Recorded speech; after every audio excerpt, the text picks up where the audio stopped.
Bonjour tout le monde, William Clavé du Guide de l'Auto. Aujourd'hui, je suis avec mon collègue Frédéric Mercier. Il mouille, il fait pas beau, mais au moins, on a un petit jouet coloré, mais c'est une Hyundai. Ouais, mais pas de n'importe quelle Hyundai. C'est une Veloster N, puis bien franchement, j'ai été très impressionné. Allons-y.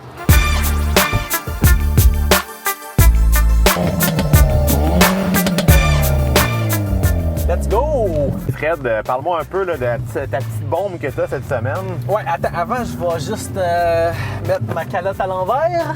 Parce qu'à bord d'un véhicule comme la Veloster N, mon ami, tu mets ta calotte à l'envers. As-tu vu le design de cette patente-là? Le moi de 17 ans aurait capoté. Elle n'est pas très subtile, la Veloster N. Le moi de 30 ans, par exemple, je vais t'avouer que je trouve ça un peu too much. Tu trouves que c'est trop? Ben oui, écoute. Est-ce que tu trouves qu'elle flash plus que le Honda Civic Type R? Elle flash un peu moins que le Honda Civic Type R, puis c'est une bonne chose parce que le Honda Civic Type R, ça a vraiment l'air d'un jouet. Celle-là, bon là, la couleur aide vraiment pas. Là. D'ailleurs, on a des ceintures de sécurité qui sont de la même couleur que notre carrosserie. Un détail dont je me serais bien passé. Ben écoute, ça me dérange pas tant que ça. Oui, ça flash, mais il faut comprendre un peu c'est quoi cette voiture-là. Elle est dans la catégorie Hot Hatchback. Je pense que le but, c'est d'attirer l'attention avec une voiture comme ça, non?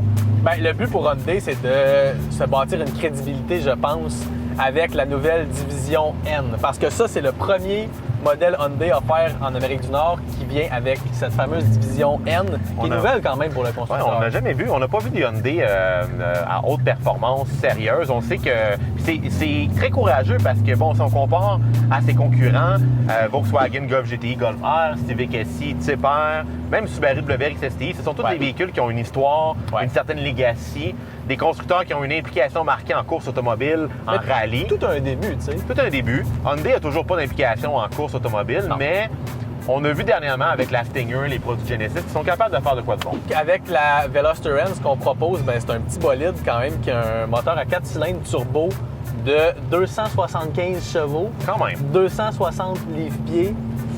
Transmission manuelle seulement, pas d'automatique avec ça. Manuelle, un bon statement quand même. Rouage à roue motrice avant seulement aussi. Traction seulement avec un différentiel glissement limité. Oui, tout à fait. Donc au moins, on a ajouté ça qu'on n'avait pas avec la Hyundai Veloster de dernière génération. Même la Turbo n'avait pas ça. C'est un défaut qu'elle avait. On trouvait qu'il y avait beaucoup de sous-virages dans les courbes, beaucoup d'effets de couple. Ce qu'on n'a pas vraiment avec celle-ci. T'as quand même pas mal de sous-virages. Quand t'accélères, ça brasse. Surtout à la pluie, ça brasse. Mais je suis assez fasciné de la calibration de la suspension. J'ai des modes de conduite aussi que je trouve vraiment cool. Ouais. Là, si je comprends bien, j'ai un bouton ici qui me met en mode N. Puis c'est ce qui fait qu'on l'entend. Écoute-moi ça. On entend les pétards dans le système d'échappement. Ouais, ça change tout. T'as 4 modes en fait. T'as le mode Eco, qui sert à mon avis absolument à rien sur une voiture sport. Là, on l'a essayé, on voit qu'il T'as le mode normal, t'as un mode sport, puis t'as le mode N.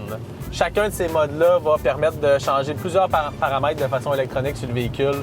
La direction va changer, la suspension aussi va s'adapter. Je le sens justement. Ouais, totalement. Le son du véhicule aussi va changer, ce qui est un peu gadget encore une fois. Moi, je trouve ça très cool. Quand tu le mets en mode N, ça pète comme si on conduisait un Aston Martin. Vraiment. Tu sais, c'est une industrie qui est rendue tellement aseptisée. Ouais.